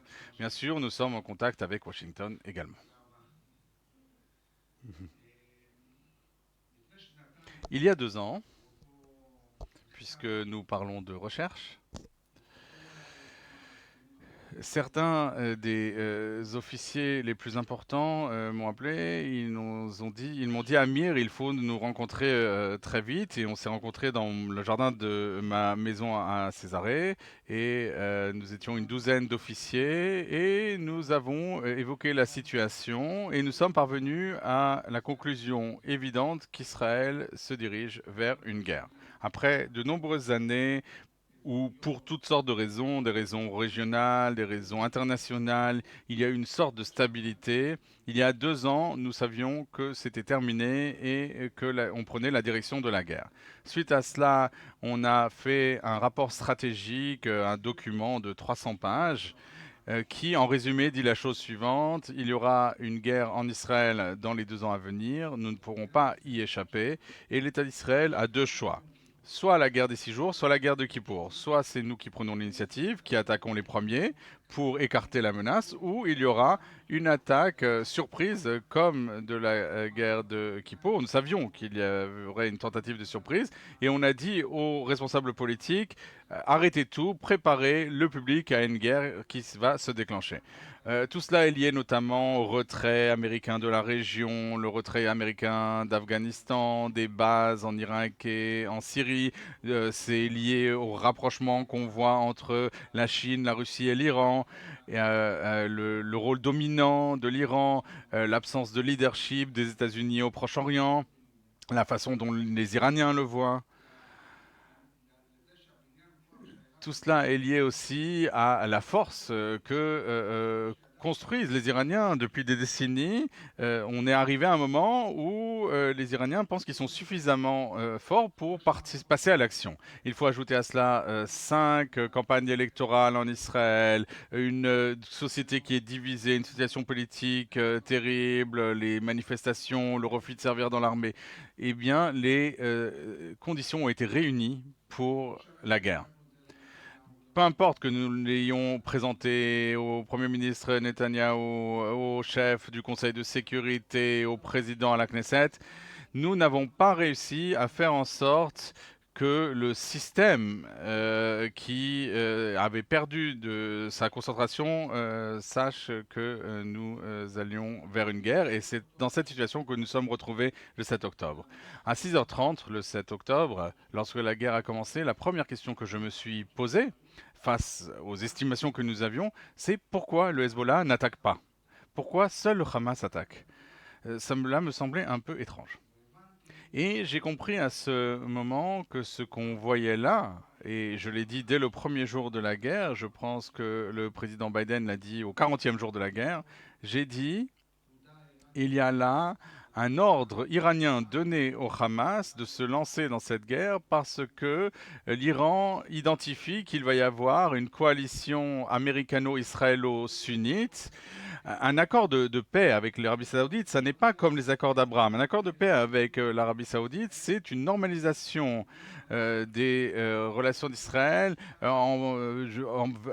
jusqu'à l'Indonésie, la Malaisie. C'est en fait la construction d'une immense coalition face à ce front sino-russo-iranien. Et les Iraniens ont dit « cela n'est pas possible, nous allons mettre un terme à cela, nous allons stopper cela net ». D'un autre côté, les Iraniens ne veulent pas une guerre totale, ils n'ont pas encore l'arme nucléaire. Ils seront prêts à se lancer dans une guerre s'ils ont la bombe nucléaire. Sinon, ils ne veulent pas d'une guerre totale. Eux, ce qu'ils veulent, ils ont besoin du Hezbollah pour défendre l'Iran et ils ont du mal à renoncer au Hezbollah et à envoyer le Hezbollah, à lancer le Hezbollah dans cette guerre. Et ils se sont dit, il suffit qu'on lance le Hamas, on n'a pas besoin de renoncer à toutes ces milices, on n'a pas besoin de renoncer au Hezbollah pour obtenir ce que nous voulons. La deuxième question que je me suis posée ce matin-là, dès 6h30 du matin ou 7h30 du matin, qu'est-ce que le Hamas pensait? D'accord, le Hamas nous a surpris, c'était terrible, mais en tant qu'officier, ancien officier supérieur, j'ai vu 2 ou 3 choses pendant les guerres que j'ai combattues. Je savais qu'il faudrait 1 jour, 2, 3 jours, on allait se remettre, on allait repousser, le prix serait lourd. Mais qu'est-ce qu'ils pensent qu'il va se passer ensuite? Ils ont violé, ils ont massacré, ils ont décapité. Qu'est-ce qu'ils pensent qu'il va leur arriver? Et j'ai compris que ce qu'ils pensaient, c'est qu'ils survivraient. Pourquoi? Parce que de leur point de vue, lorsqu'ils voient la télévision israélienne, lorsqu'ils essayent d'analyser l'opinion publique israélienne, de leur point de vue, il n'y a pas d'armée, il n'y a pas d'armée de l'air, le pays ne fonctionne pas, les politiques ont du mal. Qu'est-ce qu'on va faire? On va attaquer avec l'armée de l'air. Ils ont des tunnels à 60 mètres de profondeur qui les protègent. on va faire une offensive localisée, mais on n'a presque pas de... Tous les réservistes refusent de se présenter. C'est comme ça qu'ils voyaient les choses. Mais ils ne comprennent pas véritablement l'ADN de la société israélienne. Il ne suffit pas de regarder la télévision pour comprendre l'ADN des Israéliens. Et le 7 octobre, il y a plusieurs choses qui se passent auxquelles le Hamas ne s'attendait pas. D'abord, que le gouvernement, en 3 heures, déclare la guerre. La dernière fois que nous avions déclaré la guerre, c'était lors de la guerre de Kippour en 1973. Non seulement le gouvernement déclare la guerre, mais définit des objectifs très clairs, ce que les politiques n'aiment pas beaucoup faire. Mais là, il y a des objectifs clairs qui sont fixés, l'élimination du Hamas en tant que pouvoir politique et militaire, le retour de tous les otages et garantir qu'il n'y aura pas d'organisation terroriste de cette sorte dans la bande de Gaza. Ce sont des objectifs assez conséquents et les Israéliens se mobilisent immédiatement. Des centaines de milliers de réservistes quittent leur foyer avant même d'être convoqués et se rendent immédiatement dans leurs unités. Dans chaque unité, on a eu 150% de présence. Il n'y avait pas suffisamment de matériel pour fournir à tous ces réservistes. Donc beaucoup de gens, on les a fait rentrer chez eux parce qu'on ne pouvait pas les faire combattre. Donc des centaines de milliers de réservistes se mobilisent et l'État d'Israël se lance dans une guerre pour éliminer le Hamas. Je ne pense pas que le Hamas s'y pensait. D'ailleurs, le Hamas n'y croit toujours pas, mais peu à peu, je pense qu'ils comprennent au fur et à mesure que la guerre se développe. Je me souviens que le premier jour, j'ai été donné une interview à la télévision, on m'a demandé qu'est-ce qui va se passer. Et je leur ai dit, on va conquérir toute la bande de Gaza. Et ils pensaient que j'étais fou. Mais de quoi vous voulez parler? Conquérir l'ensemble de la bande de Gaza? Je leur ai dit, mais on ne peut pas éliminer le Hamas sans conquérir toute la bande de Gaza. Donc pour l'instant, on a pris le contrôle du nord de la bande de Gaza, on a démantelé les bataillons et les brigades dans le nord de la bande de Gaza, puis ensuite on est passé à une offensive très importante dans Khan Younes, dans le sud de la bande de Gaza. Pourquoi Khan Younes? Parce que après le nord de la bande de Gaza, Khan Younes, c'est le bastion le plus important du Hamas, c'est la brigade maison de Sinoir. Et il y a 7 brigades de l'armée israélienne qui sont à Khan Younes. Aucune bataille dans toute l'histoire d'Israël où on a opéré avec 7 brigades au même endroit. Ça n'est jamais arrivé. C'est la bataille la plus intense que l'État d'Israël ait menée depuis sa création. Et depuis un mois, on a ces 7 brigades qui attaquent à Khan Younes et qui détruisent la brigade du Hamas de Khan Younes. Mais ce qui est intéressant, c'est que nous savions il y a quelques mois qu'il y avait des tunnels, beaucoup de tunnels, mais nous ne savions pas qu'il y avait cette quantité de tunnels. Mais on avait commencé cette guerre en disant... D'accord, ces tunnels, nous n'allons pas y pénétrer, c'est sous terre, nous allons essayer de les faire exploser par les airs, en surface. Mais Tsahal ne pensait pas qu'il devrait combattre dans les tunnels. Mais après un mois et demi de combat, on a compris que, en fait, les combats essentiels se passent dans les tunnels, et donc Tsahal s'adapte. Et pendant cette guerre, il y a des capacités nouvelles qui sont créées, et lorsque le porte-parole de l'armée a dit... il y a une dizaine de jours. Il dit les choses de manière très laconique. Vous savez, c'est un militaire. Il dit, nous sommes entrés dans un tunnel à 20 mètres de profondeur. Ce tunnel était piégé, il y avait des charges explosives. Nous avons tué les terroristes. Nous avons avancé pendant plusieurs kilomètres et nous sommes parvenus à des cellules où avaient été détenus une vingtaine d'otages. À un moment, on les a déplacés. Certains, d'ailleurs, ont été libérés lors de l'accord. D'accord, voilà une description assez simple. Mais en fait, cette description, derrière cela, il y a vraiment quelque chose de très spectaculaire. Ce que le porte-parole de l'armée dit, c'est que Tsahal sait surmonter tous les défis que posent les tunnels, les charges explosives, les portes qui sont des portes qui bloquent les explosions, y compris les terroristes qui se trouvent dans tous les recoins de ces tunnels et qui ouvrent le feu. Et Tsahal sait surmonter tout cela et tuer les terroristes circuler à l'intérieur des tunnels jusqu'à l'extrémité de ce tunnel qui fait plusieurs kilomètres. Donc, l'exemple dont a parlé le porte-parole de l'armée, c'était un tunnel, mais c'est ce qu'on voit dans tout Khan Younes. Rien qu'à Khan Younes, il y a 150 km de tunnels et systématiquement, on élimine les combattants du Hamas dans ces tunnels.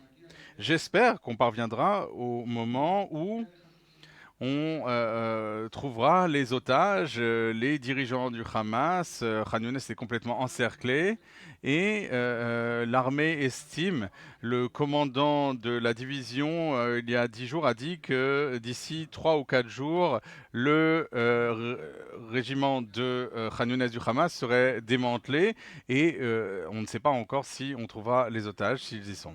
Donc nous avons attaqué dans le nord de la bande de Gaza, nous avons attaqué à Khan Younes, Tsahal a aussi attaqué de manière partielle les camps de réfugiés du centre de la bande de Gaza. Il y a un endroit où nous n'avons pas encore opéré, c'est Rafah, à la frontière égyptienne. Pour l'instant, à l'heure actuelle, il y a plus d'1,5 million de Palestiniens. Plus d'1 million de Palestiniens, il y a des centaines de milliers de personnes qui sont sur la côte, là où se trouvaient les implantations du Gush Katif, et de plus en plus de Palestiniens se déplacent vers le sud. Et si nous désirons vivre, un moment viendra où il faudra entrer dans Rafah et déplacer la population vers la mer et prendre le contrôle de Rafah, parce que si on ne coupe pas le tuyau d'oxygène du Hamas, eh bien, la guerre ne sera jamais terminée et on ne pourra pas éliminer le pouvoir du Hamas. C'est exactement ce que je vous ai expliqué précédemment. En supposant que l'on élimine le Hamas, que nous sommes capables de le faire, dans toutes les batailles, quand les soldats sont confrontés à l'ennemi, ils remportent toutes les batailles. L'ennemi n'a aucune chance, c'est uniquement une question de temps jusqu'à ce qu'on en vienne à bout. Mais la question, en fin de compte, c'est quelles seront les décisions qui seront prises le jour d'après. Et il y a des débats très sérieux que nous avons menés, notamment avec le Premier ministre. Et je pense qu'il y a des conditions qui, si elles ne sont pas remplies, tout ce que nous avons fait jusqu'à présent sera en vain. La première condition, c'est un contrôle total d'Israël et de l'armée sur la frontière égyptienne. Nous ne pouvons pas permettre ce flot permanent de terroristes, d'argent et d'armement qui pénètrent d'Égypte vers la bande de Gaza. Nous devons être sur la frontière et la contrôler. C'est une condition fondamentale. La deuxième condition, c'est lié à ce que je vous ai raconté concernant les accords d'Oslo. Si Tsahal n'a pas la liberté d'agir partout, comme c'est le cas en Judée et Samarie, on peut faire des arrestations quotidiennement, chaque nuit, même si nous contrôlons la frontière, eh bien dans les villes, ils bâtiront une force militaire comme le Fatah l'a fait à l'époque. Et aujourd'hui, ils ont plus de connaissances, donc cela prendra moins de temps. Donc nous devons avoir la liberté d'agir partout dans la bande de Gaza, sur le plan militaire. Et aussi un élément tactique et peut-être un peu moins important, on est en train de créer un périmètre près de la clôture de la frontière avec Israël pour avoir plus d'espace pour voir en avance si des terroristes veulent s'approcher des localités israéliennes. Mais ça, c'est beaucoup moins important, c'est moins stratégique. La question, c'est qu'est-ce qu'on fait sur le plan civil ? Alors, le gouvernement israélien dit plusieurs choses. D'abord, il n'y aura plus le Hamas au pouvoir. La deuxième chose, il n'y aura pas le djihad islamique. Mais on dit aussi qu'il n'y aura pas l'autorité palestinienne. Et je pense que c'est tout à fait justifié. Pour toutes les raisons que j'ai évoquées auparavant, c'est une institution qui est corrompue, qui incite au terrorisme, qui veut nous éliminer comme le Hamas. Donc si ça n'est ni le Hamas, ni le djihad islamique, ni l'autorité palestinienne, qui va gérer la population? Alors je peux vous dire qu'il y a beaucoup de solutions diverses et variées, mais apparemment la solution la plus réaliste pour la bande de Gaza, ce sera un leadership local, tribal, parce que c'est ainsi que la société gazaoui est construite, avec des technocrates qui géreront les villes, mais en fin de compte, la responsabilité générale sera israélienne. Un des exemples qu'on peut prendre, surtout quand on parle de dénazification de la société gazaoui, il faut voir ce qui s'est passé après la Deuxième Guerre mondiale. Une fois que les Alliés ont vaincu l'Allemagne et le Japon, les Alliés ont imposé un gouvernement militaire pendant 4 ans. Et pendant 4 ans, sous ce gouvernement militaire, il y a eu le plan Marshall. Et il y a eu un processus de dénazification. Au Japon, ce gouvernement militaire a duré pendant 6 ans. Et les armées sont restées présentes. D'ailleurs, il y a encore des bases américaines en Allemagne encore aujourd'hui et au Japon. Mais cela a été géré de manière systématique et de créer au sein de la population un changement qui a fait que l'Allemagne, d'un État nazi, est devenue l'Allemagne que nous connaissons aujourd'hui. Aucun Palestinien ne le fera à notre place. Aucun Palestinien ne va faire subir aux Gazaouis ce processus de dénazification. C'est quelque chose que l'État d'Israël doit faire et l'État d'Israël doit l'expliquer aux Américains et aux Européens qui ont eux-mêmes créé un gouvernement militaire en Allemagne nazie, en Allemagne d'après-guerre. Donc c'est un débat qui a lieu aujourd'hui et nous devons voir quelle direction nous sommes en train de prendre. Un mot concernant le Nord et ensuite... j'aimerais dire un mot rempli d'espoir. Dans le Nord, nous ne pouvons pas vivre dans une situation où les unités Radwan et Aziz, qui sont l'équivalent des forces Nourba du Hamas, mais stéroïdées, vivent sur la frontière nord. Le Hezbollah doit quitter le sud du Liban. Et il y a 2 manières de l'obtenir. La première, c'est la voie diplomatique, l'application de la résolution 1701, que le monde fasse pression sur le Hezbollah et sur l'Iran pour que le Hezbollah se retire vers le nord. Le meilleur moyen de le faire, c'est de revenir à cette coalition.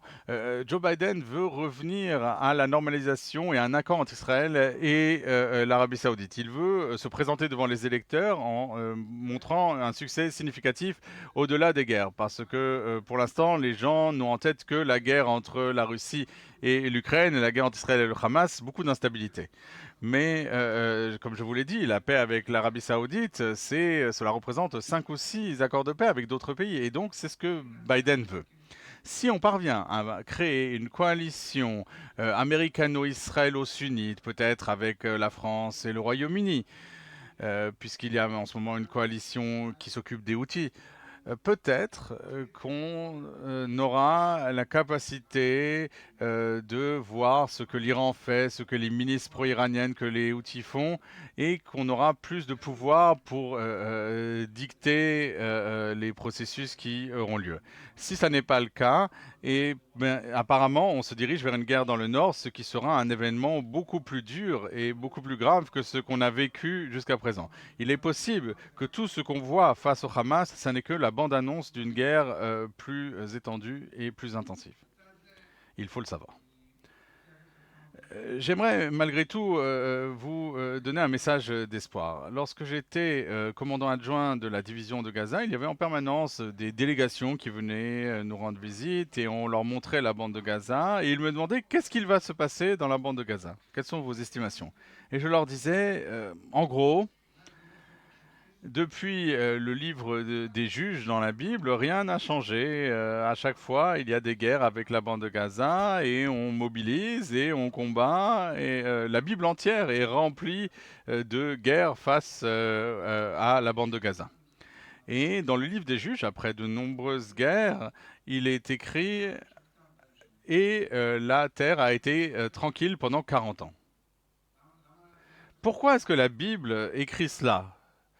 La réponse, c'est que 40 ans de calme en terre d'Israël, c'est un événement de dimension biblique.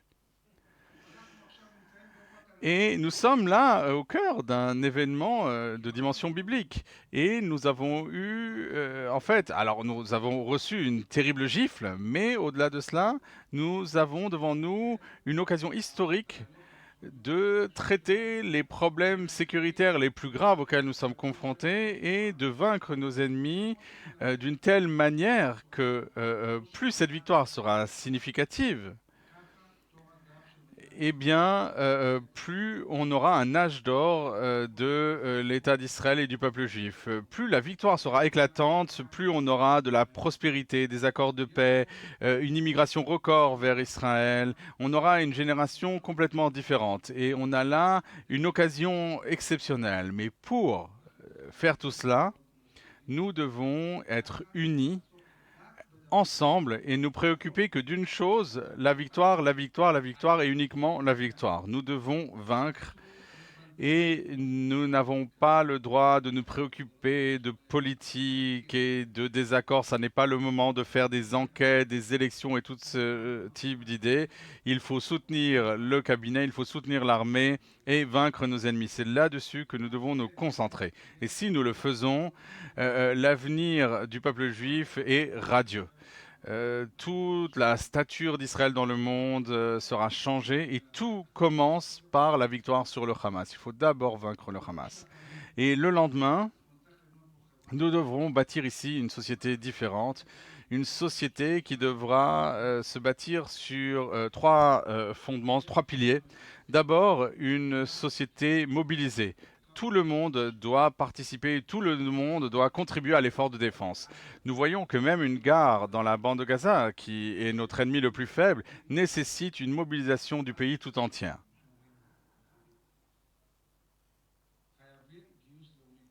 On a besoin d'une mobilisation à l'échelle nationale.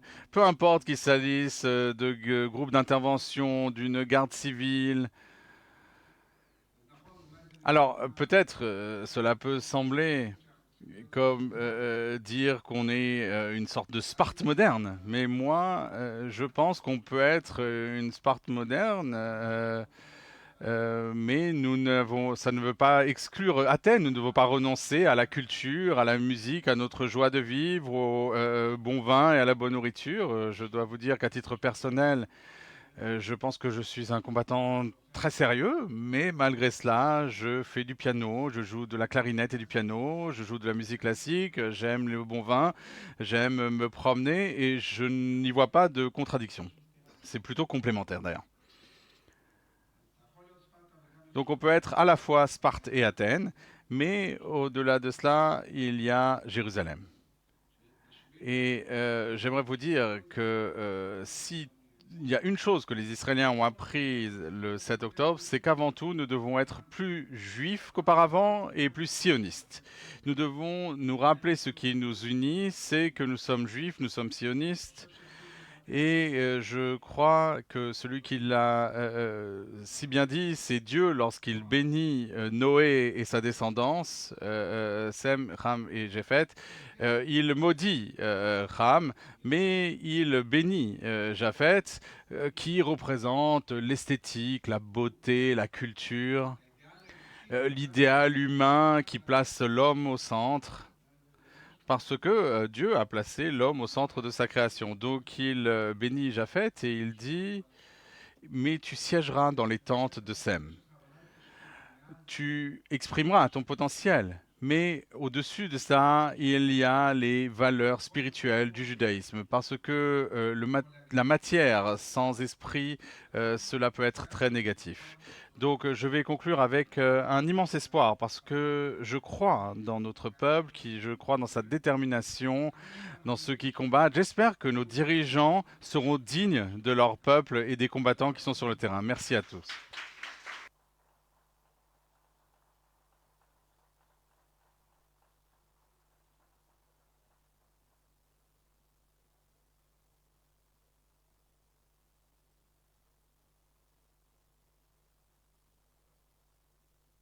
Il faut poser les questions au micro. Il faut donner à monsieur Avivi un écouteur. Il faut lui donner un écouteur pour qu'il puisse entendre la traduction.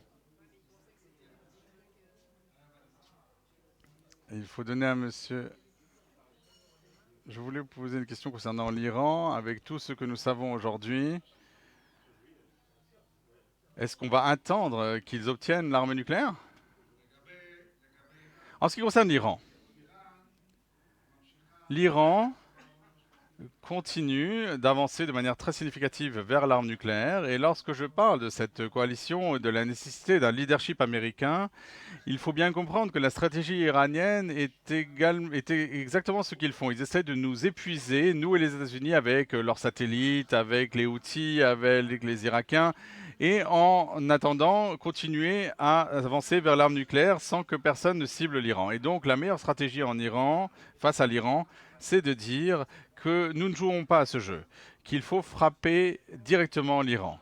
Et je pense que les élections qui s'approchent en novembre prochain aux États-Unis, ce sont peut-être les élections les plus importantes pour l'histoire d'Israël. Il faut absolument un président qui fasse preuve de leadership, qui soit un réaliste, qui comprenne les défis posés par l'Iran, et pas seulement l'Iran, puisqu'il y a aussi la Chine, la Russie, et un président qui soit prêt à menacer militairement l'Iran et réclame le démantèlement des capacités nucléaires et à se battre si c'est le cas. Et si ça n'est pas le cas, eh bien nous serons seuls et nous devrons nous en occuper tout seuls.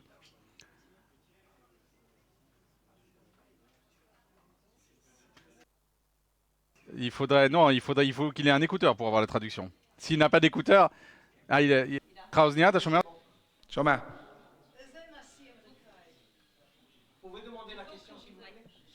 Alors, moi, j'ai une question concernant les populations civiles de Gaza.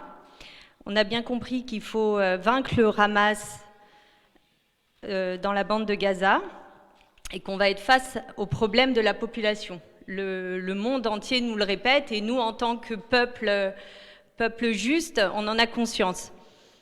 Moi, je me demande pourquoi la solution ne serait pas, j'aimerais avoir votre avis, sachant qu'en 2022, les Nations Unies ont fait part de 144 millions de réfugiés dans le monde, que l'Ukraine, il y a 4 millions de réfugiés.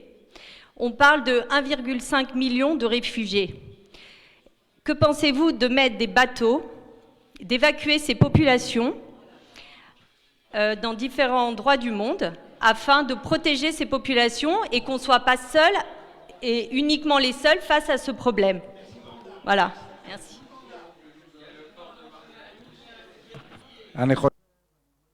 Alors, je le dis à chaque interview que je donne à la BBC ou les interviews que je fais sur les télévisions américaines ou européennes, je pense que le monde fait preuve d'une terrible hypocrisie. Parce qu'on voit quelque chose qui est sans précédent dans l'histoire moderne. On a là une guerre, on a une zone de guerre, on a énormément de Palestiniens, des centaines de milliers, voire plus d'1 million, qui veulent quitter cette zone de guerre. Eux, ils veulent partir, ils veulent aller dans la péninsule du Sinaï. Beaucoup d'entre eux ne veulent pas revenir. Et les Égyptiens ne leur permettent pas de sortir. Imaginez que dans le cadre de la guerre entre la Russie et l'Ukraine, que 14 millions d'Ukrainiens qui ont voulu quitter l'Ukraine, eh bien si les pays frontaliers avaient fermé leurs frontières et leur avaient dit vous pourrez mourir en Ukraine, tout le monde se serait révolté. Alors pourquoi le monde accepte aujourd'hui d'enfermer tous ces Palestiniens qui veulent partir et on ne les laisse pas partir? Je pense que sur ce plan, l'État d'Israël et nos soutiens à travers le monde doivent mettre en avant cette hypocrisie et demander à l'Égypte qu'elle ouvre sa frontière. Et le jour où l'Égypte ouvrira sa frontière, il y aura une quantité immense de Palestiniens qui partiront, pas parce qu'ils seront forcés par Israël, parce que même avant la guerre, les sondages montraient qu'une large proportion des Gazaouis ne voulaient pas vivre dans la bande de Gaza. Alors c'est évident que bien sûr dans la situation actuelle avec la guerre, c'est une part bien plus importante de la population. Mais j'estime que d'une manière ou d'une autre, il y aura une émigration de la bande de Gaza. Nombreux sont ceux qui partiront. Juste à titre d'exemple, pour démanteler toutes les infrastructures terroristes du nord de la bande de Gaza, il faudra 3 ans. Et on ne pourra pas faire revenir la population dans la ville de Gaza parce que sous cette ville, il y a énormément de tunnels qu'il va falloir faire exploser. Alors pendant 3 ans, ils seront dans des campements dans cette zone humanitaire de Moassi. Je ne suis pas certain qu'ils voudront y rester 3 ans. Donc il faut attendre et voir ce qui va se passer, mais je pense qu'il faut faire pression sur l'Égypte pour ouvrir la frontière et laisser les gens qui veulent partir.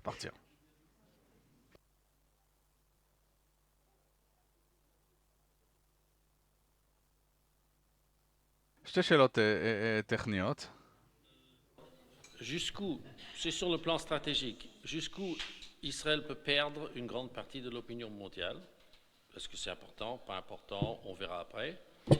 Deuxième point, quelle leçon pour le Liban, ce qui se passe au Hamas? Vous avez dit le Hamas, c'est l'ennemi numéro 1.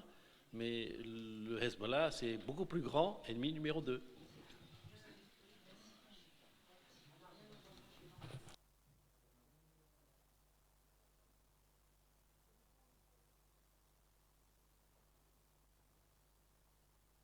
אני חוזר. Perdre une grande partie de l'opinion mondiale. Deuxième question, quelles sont les leçons pour le front au Liban de ce qui se passe à Gaza? הצפון ממה שקורה בעזה. En ce qui concerne l'opinion publique, je pense que l'État d'Israël, il est beaucoup plus important pour l'État d'Israël. Les gouvernements importent plus que l'opinion publique, sauf si l'opinion publique a un impact sur le gouvernement. En fin de compte, l'État d'Israël n'a besoin que d'un pays, ce sont les États-Unis qui doivent défendre Israël au Conseil de sécurité et lui offrent un soutien diplomatique et l'aide qu'on obtient aujourd'hui. Une aide d'ailleurs qui, à mon avis, est bien trop grande de notre point de vue. C'est-à-dire que le fait que nous n'étions pas préparés à fabriquer ces munitions nous-mêmes et que nous sommes si dépendants des États-Unis, c'est quelque chose d'irresponsable pour la sécurité d'Israël. L'État d'Israël ne peut pas être aussi dépendant d'un pays étranger, même si ce sont les États-Unis. C'est quelque chose qu'on aurait dû comprendre il y a de nombreuses années, c'est quelque chose que j'ai compris il y a une quinzaine d'années déjà, qu'il fallait agrandir l'industrie militaire, mais voilà, on s'en souvient toujours beaucoup trop tard et il faudra maintenant des années pour permettre l'accroissement de la production militaire. En ce qui concerne les leçons, je pense que comme le Hezbollah combat aussi dans des tunnels, la manière dont le Hamas a été bâti, c'est quelque chose, ce sont des techniques qui sont utilisées aussi par le Hezbollah. Les leçons, ce qu'apprend l'armée dans la bande de Gaza, l'ampleur de la victoire dans la bande de Gaza nous aidera grandement s'il faut combattre au Liban. Bien sûr que nos unités seront bien plus entraînées, bien plus prêtes. Il y a une chose à laquelle on va avoir du mal à faire face, c'est la quantité énorme de missiles et de roquettes dont dispose le Hezbollah, qui même avec nos systèmes de défense aérienne, ce ne sera pas hermétique. Il y aura beaucoup de missiles qui vont s'abattre, notamment sur le centre du pays, et la population doit y être préparée. Je pense surtout qu'une guerre avec le Hezbollah sera une guerre de la défense civile. C'est-à-dire, sur le front, Tsahal arrivera à mener ses missions. Le problème, c'est effectivement la détermination des citoyens et des victimes civiles qu'il y aura, parce que ce sera une guerre d'une toute autre ampleur. אנחנו מוכנים, הם אומרים.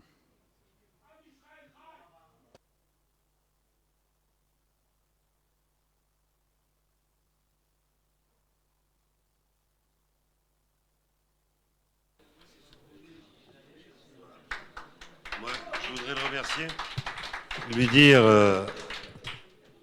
que mon directeur général et Amnon m'avaient dit que la personnalité ici ce soir était une personnalité d'importance, que sa vision des choses était une vision exceptionnelle. Et il nous a rassurés en partie, il nous a inquiétés encore plus. Voilà.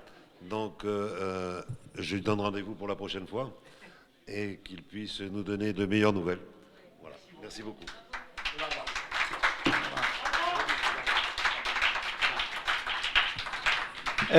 S'il vous plaît, le groupe, où est la guide? Il y a un petit problème pour demain. Il y a un changement, mais je préfère que la guide, elle vienne. Où est la guide, Myriam? Adva.